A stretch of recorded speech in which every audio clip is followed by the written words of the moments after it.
నెల ఎంత ఎస్ఐపి చేయాలి అనేది మాట్లాడుకుందాం. 10 నుంచి 50 కోట్ల రూపాయలు కార్పస్ బిల్ చేయాలంటే మనం ఏం చేయాలి?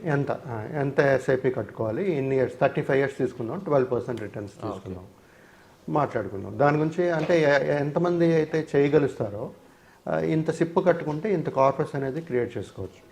Okay sir. సార్ ఫస్ట్ మనం 10 crores తీసుకుందాం సార్. 10 crores తీసుకుంటే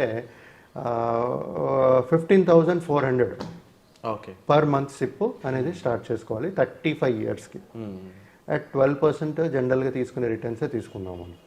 ఇక్కడ ఏంటంటే కస్టమరు ఇన్వెస్ట్ చేసే అమౌంట్ 65 lakhs, రౌండ్ ఫిగర్ చేస్తున్నాను సార్ నేను, 65 lakhs అనేది ఇన్వెస్టెడ్ అమౌంట్. ప్రతి నెల 15,400 సిప్ కడితే వాళ్ళు 10 కోట్లు కార్పస్ అనేది క్రియేట్ చేసుకోగలుగుతారు 35 ఇయర్స్లో at 12% return. Okay okay. So ఈ 15,400 అనేది